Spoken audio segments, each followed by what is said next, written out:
रहीम, आप देख रहे हैं explore right with Arshad Mehdi. Viewers, Allama Saad Rizvi अभी तक जो है वो रिहा नहीं हुए। ताहम जो तहरीक लब्बैक का धरना है वो ख़त्म हो चुका है। क्या वजह है, अभी तक साद रिजवी साहब जो है वो जेल में ही हैं, उनकी रिहाई जो है वो मुमकिन नहीं हो सकी। और हमने गुज़श्ता रोज़ देखा कि जो तहरीक लब्बैक की शुरा थी उसने पहले वीडियो बयान जारी किया, अपना धरना ख़त्म करने का ऐलान किया, लेकिन उसके बाद भी धरना जो है वो तहरीक लब्बैक का ख़त्म नहीं हुआ। उसके बाद शुरा जो है वो उसको धरने के अंदर आके स्टेज पर आके एक लंबी चौड़ी तकरीर करनी पड़ी और उसके बाद जो है वो तहरीक लब्बैक का धरना जो है वो इख्तिताम पजीर हुआ। मेरे साथ मौजूद हैं इस वक्त मोहसिन बिलाल और इमरान भट्टी साहब, सीनियर जर्नलिस्ट हैं। इनसे बात करते हैं कि क्या वजह है कि कोई रिफ्ट तो नहीं पैदा हो गई तहरीक लब्बैक में, क्यों इस तरह के हालात पैदा हुए, क्यों जो है वो रिहाई जो है वो मुमकिन नहीं हो सकी अभी तक साद रिजवी साहब की। शुक्रिया अरशद भाई। अगर इससे पहले थोड़ी सी मैं मुख्तसर बात कर लूँ कि साद रिजवी गिरफ़्तार क्यों हुए, तहरीक को कालअदम क्यों करार दिया, इमरान खान किन के कहने पर लगे और जो पंजाब हुकूमत है इसका किरदार क्या रहा।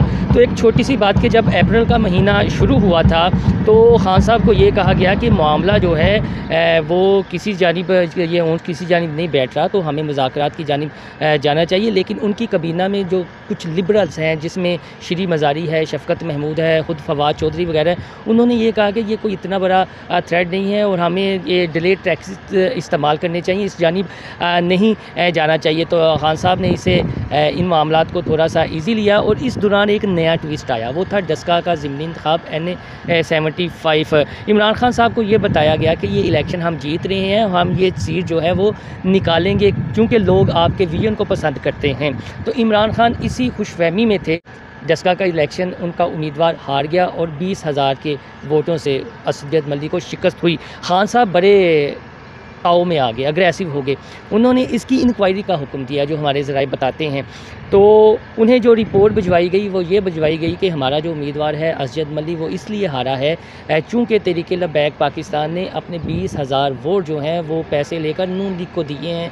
जब 19 फरवरी को ज़िमनी इंतखाब पहले हुआ था तो इनके 28,500 वोट थे और अब इनके वोट आए हैं जो 10 अप्रैल को हुआ है तो इनके 8,500 आए हैं। तो जो ऊपर वाले 20,000 है जिससे हम हारे हैं वो दिए गए हैं नून लीग को। जब ये खान साहब को ये बताया गया वो मज़ीद अग्रेसिव हो गए और इतवार को ये मुज़ाकरात होने थे शेर रशीद अहमद, नूरुल हक कादरी और साद रिजवी के दरमियान, और एक हमारे सीनियर जर्नलिस्ट हैं वो इसमें मीडिएटर का किरदार भी अदा कर रहे थे। उसके बाद मंडे आ गया। मंडे को ये हुआ कि हमने एक मीटिंग करनी है। आपको याद होगा शेर रशीद अहमद लाहौर में थे और CM पंजाब से मिले थे और ये मुलाकात होनी थी, साद रिजवी थे।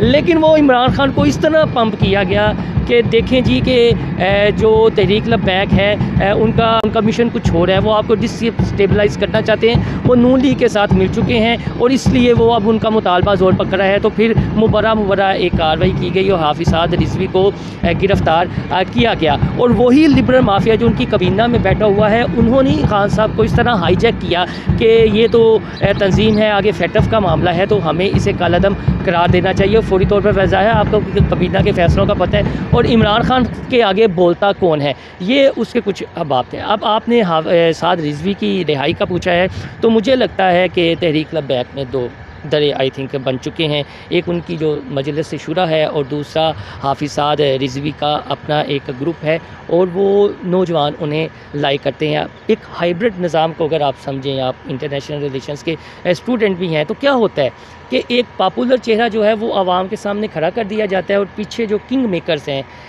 जिस तरह अगर पॉलिटिकल पार्टीज़ की बात की जाए तो उनकी कोर कमेटी होती है, अगर मजहबी जमातों की बात की जाए, जमात इस्लामी है या लब्बैक है या मौलाना, तो उनकी कहलाती है मजलिस शुरा, जिसमें 4-5 बाबे होते हैं और फ़ैसला वो करते हैं कि हमने पॉलिटिक्स किस तरह की करनी है, किस चेहरे को ऊपर लाना है, किसको नीचे करना है, किस जमात को टफ़ टाइम देना है, हमने आगे मामला कैसे चलाने हैं। तो हाफिज़ साद रिजवी जो है एक पॉपुलर फेस था, एक नौजवान फेस था। इसे आप इस तरह कंसीडर कर लें कि जिस तरह पीपल्स पार्टी ने बिलावल के रूप में एक जानशीन रखा हुआ है और नून लीग ने मरियम के रूप में एक जानशीन रखी हुई है, वो ये जो है क्राउड पुलर हैं, ये तीनों क्राउड पुलर हैं।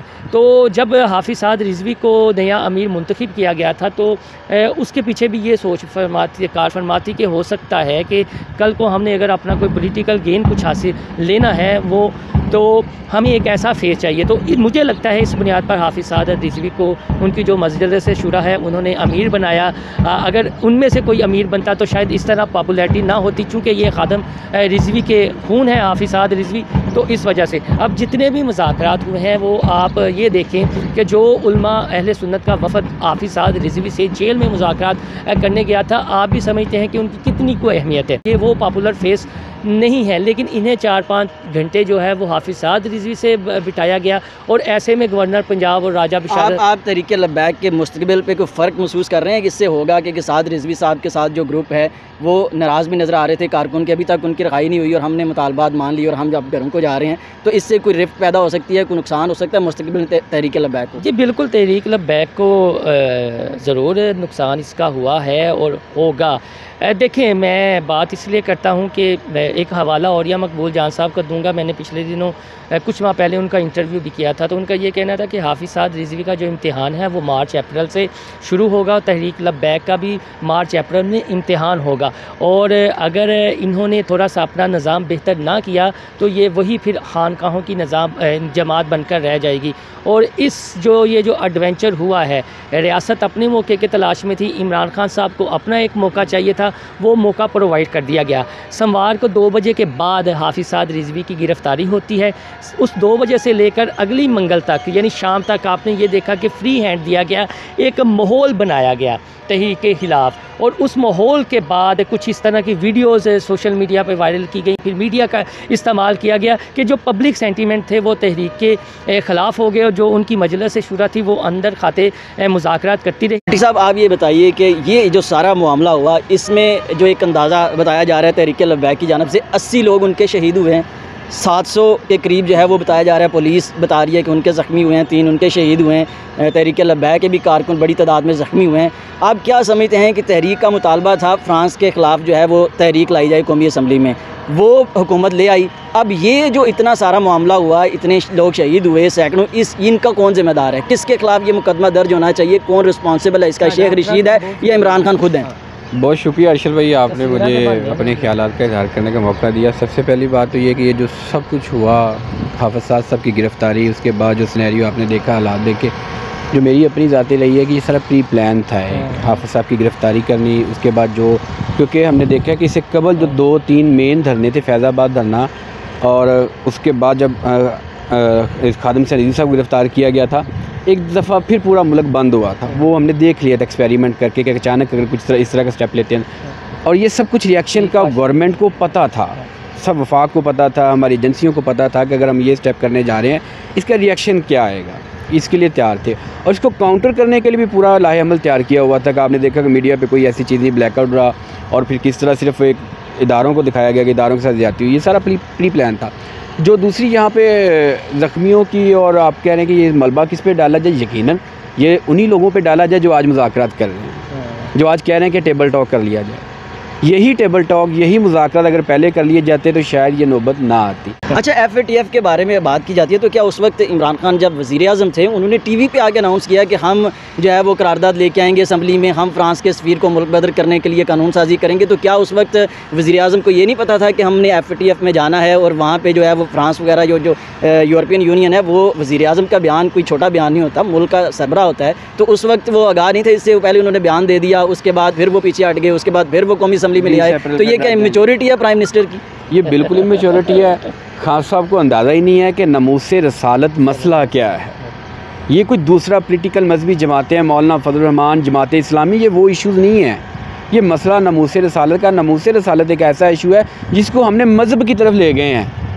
एक ख़ास एक एस्पेक्ट्स देख लें, और जब भी रिसेंटली जो उन्होंने स्पीच की, तहरीक लब्बैक के साथ हमारा ये मामला था, मुआहिदा था, नहीं भाई, ये तहरीक लब्बैक ने तो इसको उजागर किया, स्टैंड लिया, मसला आपका भी है, मेरा भी है, खान साहब का भी है, उन लोगों का भी है, कबीना में बैठे हुए उनका भी है। सबसे पहले समझने की बात ये है कि एक रेडी वाले का भी मसला है, एक पार्लियामेंट में बैठे हुए शख्स का भी मसला है, जिसका नमाज रोज़े आपके लहदा हो सकते हैं, मेरे लहदा हो सकते हैं, इबादत आपकी लहदा हो सकती है, मेरी लहदा हो सकती है।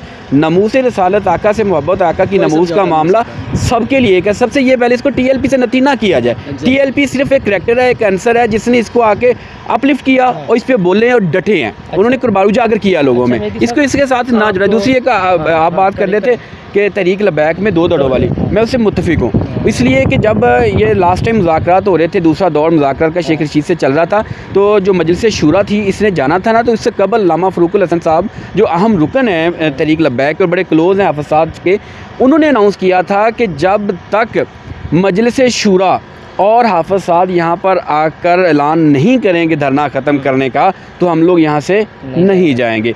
कल की बात, कल 3 बजे जब वो सरफराज जो शहीद हुआ तहरीक लब्बैक का, उसका जनाजा पढ़ाया गया, उस वक्त भी ये ऐलान हुआ कि जब तक हाफिज़ साद नहीं आएंगे हम लोग यहाँ से नहीं जाएंगे, क्योंकि मैं उस वक्त वहाँ पर मौजूद था।